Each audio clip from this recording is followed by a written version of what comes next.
be an assessor. So you want to be an assessor. Congratulations. Welcome to our audio-visual podcast. Yes. We're your hosts. Hi, I'm Caitlin Reeder. I've been an auditor for Environmental World for 8 years. For your company, for my company, slightly less. Yes, but that's okay. You've been doing the same sort of work. Mm-hmm. We've been doing assessments. And I'm Maybeth Shepard, and my company with my husband has been doing assessments for 25 years.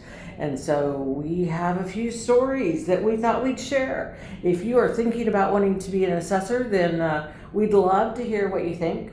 And we want to tell you some of the stories that we have lived through. And not just some of the lab stories and the things that we run into on a daily basis, but also travel hacks, because I'm from Michigan. I'm from Texas. And currently we're in Florida. Exactly. Yes, we have beautiful, there's palm trees here, there's water, it's great. And the water is actually like blue and stuff. Yeah. Which is gorgeous to look at. Yeah. And we're stuck inside.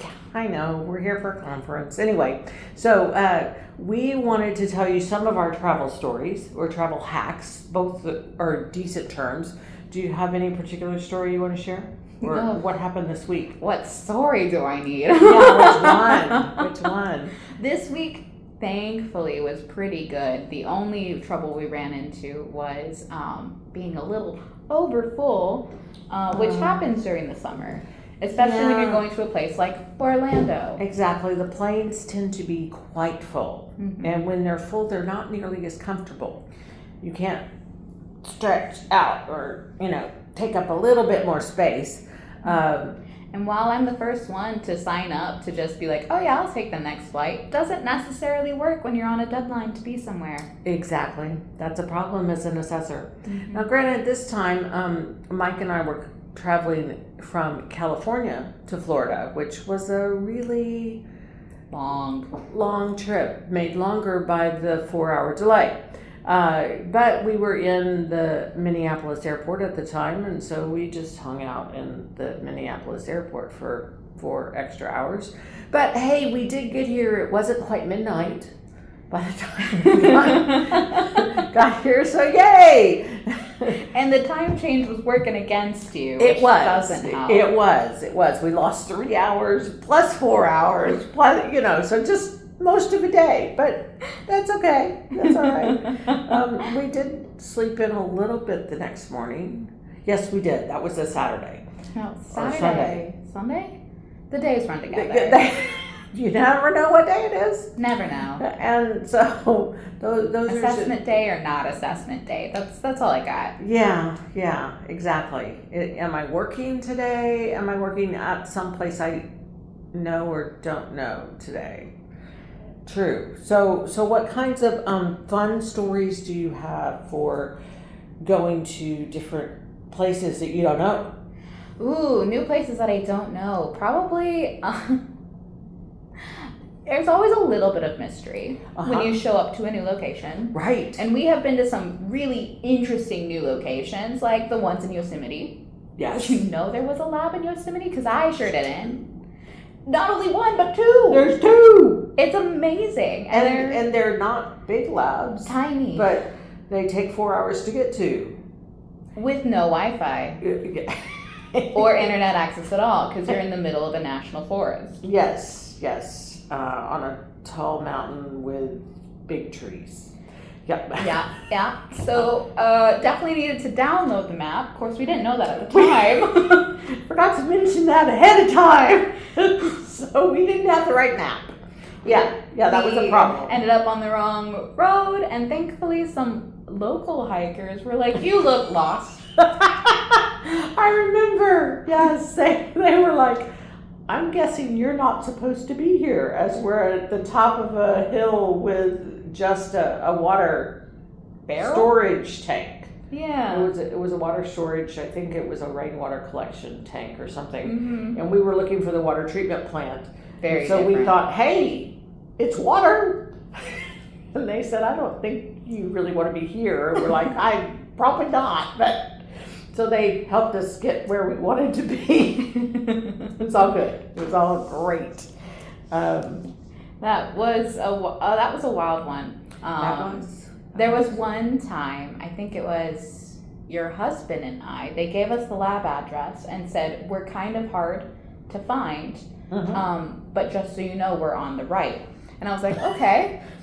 Still not very descriptive. Well, the address took us to the middle of the highway. Oh! And we were like, there is nothing around. There's nothing We're on a highway. There isn't even a right turn to take. Ended up having to call the laboratory. Always put your phone number at the end of your email address. Yes. In case someone gets lost going to where they need to go. Yes. Yeah. So we used the phone number. Good. We got a hold of the person and said, oh yes, we're on the right. And I said, that's not helpful. We're on the highway. Is there a turn to get to the right? And they said, oh, you went the back way. I guess. Okay. So short of driving through some fields, we did eventually navigate our way right around. And it was on the right. On the road that it was. When you came from the correct place. From the correct road. Yeah. Imagine that. Craziness. Crazy. Sure. Just some of the travel fun, honestly. Yeah. So heads up for anyone who's looking for an assessment. Send us directions. We really appreciate it. We do use Google Maps and Waze. But those are both the same databases, I hear. Mm-hmm. Anyway, so if Google Maps doesn't know how to find you, neither do we. And so please send information, or if you're an assessor trying to find a lab, then ask for the information, preferably before you try to get there. Yes, and if you're part of a complex, especially, picture from a satellite, picture from a map, and circle the building that you're in. That we're looking for. I can't imagine how many times have we walked into like the admin area and they go, oh, you're 3 buildings back. Yeah, or something. So, and if there's specific rules or things that we need to know before we get there, like we need to have a driver's license out because usually it's in the back of the vehicle, or something like that, security that we're gonna have to go through. Great. Let us know. Yeah. I've often had to climb through to get my driver's license from my wallet because, fun fact, ladies' slacks don't have pockets. No, not good ones. And so it ends up in the backpack. In the back of the vehicle. It's not readily available. No. Unfortunately. At least all right. So that's good information. For traveling and for going to new places. Absolutely. So we'll be able to update that we keep going to new places. Sometimes we go back to labs. So that's not quite as new, but anyway, but it's today, 2 years later. Yeah. Most of the time it's 2 years later, unless we're doing a consulting thing, which could be more often. 6 months, 1 year, as needed. Yeah. So anyway, should we talk about any other topics? Sure. Caitlin, did you have any drama this week on any of your assessments? Let me think. This week was a pretty good week. I know. It's a rare week. Yeah. There is no drama. Yeah, we were at a lab that we know. We've been there before. And so the people are nice and friendly and they, while they're not a perfect lab, we haven't found one of those yet. We have not found a perfect lab. But they are open to hearing what we have to say. Hey, this is how I interpret the regulations and this is what I think you're doing, and they don't quite match. Hi there, Future Caitlin here. I was editing this and noticed we said the word regulation a lot. So they are not just regulations, but they are requirements of different types from all the different standards that we represent. Just wanted to make that clear that that's what we mean by regulations. Anyway, enjoy the rest of the video. 2021 and 2016? Was that? some year. I'm doing We probably good. should double check. Should probably double check that one. Yeah. But the books, the heavy books that are about 4.5 pounds. Lord, don't carry those around. I carry a tablet. Yeah, that's true. The subscription base is much easier, but it If you could get a subscription. That's a whole nother story. That's a separate story. That's a whole different thing we'll have to go into at some point. But yeah, right now there is a regulation in there saying that you have to change your UV bulb that you're using for microbiology. you can say that. Good job. Oh man, it's too early in the day for me to start mixing words. But you check for your call alerts and all of your enzyme substrates with this UV meter most of the time. Right, if you're looking for fluorescence of your responses, Exactly. then you have to use a UV meter. It's a great solution. It's a great tool and it's fantastic, except it is hazardous waste, those bulbs. And now we have to start telling people to regularly change them. Annually Change them. So now for Even worse. laboratories that use those bulbs every day for 4 or more hours, that might be appropriate. However, most laboratories use it once a month. Yeah. For about a minute. And so it's really ridiculous. Hate that. I don't like that one. I don't like that one. I Now especially hate having to get rid of hazardous material because it's just creating a whole new set of problems. Exactly. Like, we already have enough hazardous waste in laboratories in general. We don't need to be adding more for something that can last pretty dang long. I know. So good news on that front. Oh, there's good news. Well, there's news.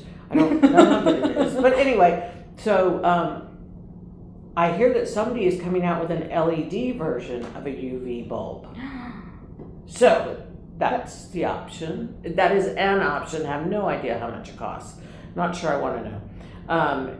And the way that regulation is written, it says change the bulb annually. Not new. Nope, it doesn't say to put a new bulb in there annually. So how would you do that, Miss Caitlin? I'd have 2 bulbs. Label one A and one B. And switch them every year. Caitlin, I love that idea. Ah, it's so great. I would do that. I'd change the bulb. I might even take it out, wipe it down, and put it back in. I don't know. Change it. So I'm all about reading into these regulations or rules, the specific potential ways to meet the letter of the law. In this case, the rule, method. What is it? It's not a law, but whatever. 90/20 Yeah. regulation. Meet the rule, the requirement, without making your life worse. If possible, we do that. Yeah. We like that. That one's one of mine. Do you have a regulation we could change just so we can do like one each and then eventually we'll make it through our exceptionally long list? We have a really long list. Yeah. Yeah, no, my current fight and battle is with Cryptosporidium and Giardia. I am capable of assessing, most assessors are capable of assessing Cryptosporidium and Giardia, also microtests.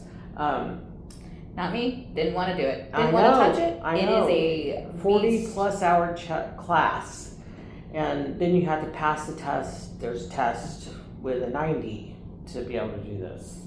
I passed it the first time with an 87. I was almost there. But anyway, in order to do the assessments for that, right now it takes 2 days for one assessor to assess one test. This is EPA 1623 or EPA 1623.1. I don't like causing clients to spend time for one assessor to do 2 days on one test. That's just such a waste of money. And my time, or whoever the assessor is. Yes, and they don't get to go and do any testing in those 2 days either, so it's terribly inconvenient for them. Right. Well, the reason it takes 2 days is because There are 3 checklists that have to be filled out, and they require that the assessor watch the analyst do the test. That's the only one that we ever watch the entire test. And so I really am hoping that rule, law, method, something get changed so that it can be assessed like other methods. That'd be really cool. That would be really cool. Yes. So if you know anyone in the powers that be, let them know. And if you're doing crypto and Giardia, we're on your side, but that's where we are right now. We're trying. We're Yes. trying. Yes. So, Best we got right now. One of the things as an assessor we have to be and do is flexible and willing to change and to learn new things, because the rules always seem to be changing. Our understanding of the rules change. The rules change on the fly. The ruling bodies change on the fly. The way that people read the rules changes. So it's really, really hard to try and be consistent, but that is something that we as assessors do strive for. One of the things that we're hoping can help with that consistency is something like this. Absolutely. Here we are.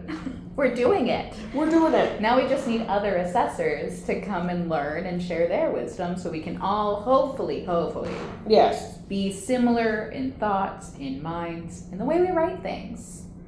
Yes. And then hopefully change to the laboratories will be minimal for our part. It's Yes. a good goal. Yeah, we're really trying to be consistent across assessors so that you don't go and get a new assessor coming in, every couple of years or whatever, and they say, this is exactly wrong, and you heard from the last assessor that that's how you're supposed to do it. I hate that. I hate that too. I don't like it when someone says, well, the last guy told me I had to do it this way. Yeah. First off, in our opinion, assessors are not supposed to tell you how you have to do things. We believe in saying what the requirement is. We don't care how you fix it. You can do it the long, hard, arduous way if you want to. But hey, as long as you get to the answer that we need to, or meeting the requirement, then we don't care how you do it.